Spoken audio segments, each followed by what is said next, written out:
Assalamualaikum warahmatullahi wabarakatuh. Salam Kak Yatno Bintang. Bertemu lagi dalam episode mendidik dengan gaya biopiristik.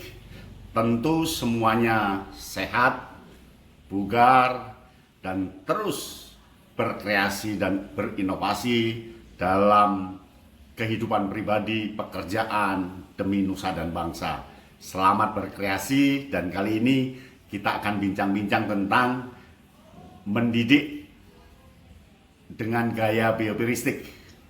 Apa yang harus dilakukan oleh orang tua, dan tentu pendidik juga perlu memperhatikan ini sehingga ada pemaduan, sinkronisasi antara orang tua dengan guru. Tapi ini khusus untuk orang tua, bagaimana mendidik dengan gaya biopiristik. Ikuti yang satu ini. Pernah melihat petani ulung di pedesaan, di kampung-kampung, jago sekali dalam bertani, padahal bisa jadi dulu tidak bersekolah sampai tinggi. Pernah tahu tukang kebun, dia mampu merawat kebun dengan bagus, kebun pisang dirawat oleh dia, bagus panennya. Pernah tahu tentang penjual nasi goreng yang ahli dalam menggoreng, laris. Itu semua karena pengalaman, itu semua karena perilaku yang dilakukan terus-menerus. Pernah mengerti pemain sepak bola Ronaldo, pemusik Iwan Fals atau Didi Kempot? Mereka ahli karena terus-menerus melakukan dengan pertumbuhan dan perkembangan yang maksimal dan terus dilakukan. Itulah yang dinamakan mendidik dengan gaya biopiristik. Petani ulung, tukang kebun, Ronaldo, Iwan Fals, Didi Kempot berkembang menjadi ahli lewat biopiristik. Tentu biopiristik ini sangat bagus jika diterapkan oleh para orang tua di rumah, melakukan gaya biopiristik dengan bagus. Bagaimana teknisnya? Berikut ini teknisnya. Teknisnya yang pertama, harus disiapkan dunia nyata. Ketika ingin anaknya bermain gitar, ya langsung anak itu bermain gitar. Tidak lewat gambar, tidak lewat pura-pura alat gitar. Jadi harus ada konteks nyata. Ketika bermain sepak bola, ya harus di lapangan. Ketika menari, ya langsung menari dengan alat musiknya. Ketika bertani, ya langsung ada tempat untuk bertani. Kalau berkebun, ya langsung ada tempat berkebun. Syarat pertama, siapkan konteks, siapkan tempat yang nyata, bukan buatan seakan-akan atau simulasi. Pendidikan biopiristik paling bagus langsung praktek di tempat yang sesungguhnya. Ketika ngajari sholat, ya langsung sholat di rumah atau di langgar atau di musola atau di masjid, di gereja atau di pura. Tidak membaca. Alat menyesuaikan dengan kondisi yang nyata. Nah, setelah tempat atau konteks, tentu sesuaikan dengan situasi dan kondisinya. Berikutnya adalah alat. Mendidik dengan gaya biopiristik tidak akan bisa jalan jika tanpa alat yang memadai. Bagaimana bisa bermain voli ketika bolanya hanya satu? Lalu untuk ngajari bagaimana smash, bagaimana serven, dan itu memakan waktu lama dan anak tidak termotivasi.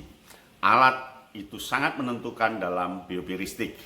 Peralatan yang bagus akan mendukung keberhasilan biopiristik. Alat itu beri sebanyak-banyaknya, beri yang bagus, beri yang ini untuk berlatih terus.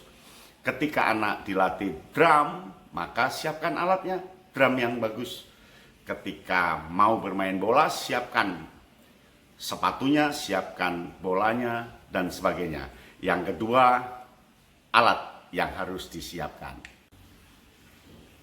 Nah, yang ketiga yang harus disiapkan suasana. Suasananya apakah dia harus pagi hari, siang hari, sore hari, malam hari, itu sangat menentukan. Kalau sepak bola ya sore hari atau pagi hari. Kalau drum ya tentukan waktunya yang sesuai. Jadi kondisi perlu diciptakan, situasi perlu disesuaikan dengan tujuan mendidik yang bagus. Dan ini orang tua bisa melakukan di rumah untuk melakukan pengkondisian anak dengan bagus. Kondisi, situasi, waktu, suasana sangat menentukan. Ketika anak berada dalam suasana yang sedih, pembelajaran tidak akan bisa jalan. Ketika suasananya tidak mendukung, pembelajaran tidak akan maksimal. Maka suasana juga sangat perlu diperhatikan. Kemudian aspek yang menentukan adalah pembimbing. Siapa yang membimbing, siapa gurunya, siapa tentornya. Karena di rumah otomatis orang tua menjadi tentor, menjadi pembimbing.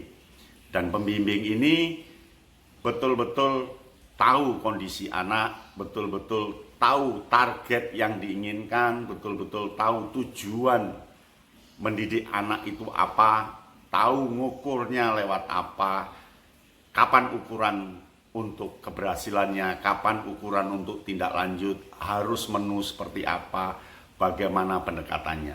Dan orang tua kalau memang betul-betul mampu melakukan biopristik, anak akan sukses.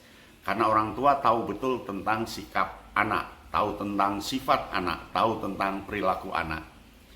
Maka orang tua harus menjadi pembimbing yang bagus. Caranya lihat yang dilakukan oleh anak, apresiasi apa yang telah dicapai anak, ukurlah dengan bagus dan lakukan dengan sepenuh hati, semuanya bisa berjalan dengan bagus. Lalu ada beberapa komponen yang menentukan selama proses. Komponen itu berikut ini. Ada beberapa komponen yang harus diperhatikan oleh orang tua dalam mendidik dengan gaya biopristik. Komponen pertama adalah drive atau dorongan. Orang tua perlu mendorong anak untuk melakukan sesuatu, untuk melakukan perilaku tertentu, untuk melakukan pengalaman tertentu. Katakan tujuannya apa, untuk apa, dampaknya apa, bagaimana, dan tentu tidak bisa sekaligus karena biopristik itu perlu proses, perlu waktu. Ingat, Ronaldo, pemain sepak bola hebat, itu mau bertanding pasti berlatih dulu, padahal sudah hebat. Penyanyi ulung kita sebelum pentas dia berlatih dulu, padahal dia sudah menjadi penyanyi hebat. Maka orang tua harus paham tentang ini, tidak boleh emosi, anak belum bisa-bisa juga, karena pengalaman itu berada dalam sebuah proses. Yang pertama perlu diperhatikan adalah drive, memberikan dorongan. Selanjutnya adalah stimulus respon. Orang tua perlu memberikan stimulus supaya anak memberikan respon. Jika stimulusnya itu sesuai dengan kemampuan anak, respon akan diharapkan bagus. Tetapi jika stimulusnya tidak sesuai dengan kemampuan anak, tidak sesuai dengan selera anak, tidak sesuai dengan kondisinya, respon akan menjauh. Stimulus respon itu sama dengan sebab akibat. Jika anak diberi perlakuan A, maka akan menghasilkan B. Jika perlakuannya sesuai dengan anak, anak akan senang melakukan itu. Maka stimulus respon atau sebab akibat ini perlu melihat kemampuan awal anak, kemampuan yang dipahami kemarin. Yang kedua, perlu memperhatikan kedekatan stimulus dengan respon, kedekatan sebab dengan akibat. Nah, yang ketiga, itu adalah koneksitas antara stimulus dengan respon, hubungan Stimulus dengan respon, hubungan sebab dengan akibat yang begitu dekat, jangan terlalu jauh. Berikutnya adalah pemberian penghargaan, pemberian apresiasi berkat pengukuran dan observasi yang dilakukan.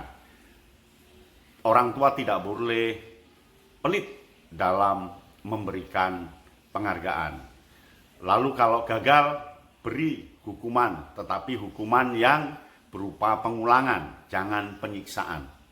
Hukuman yang berupa penambahan sesuatu.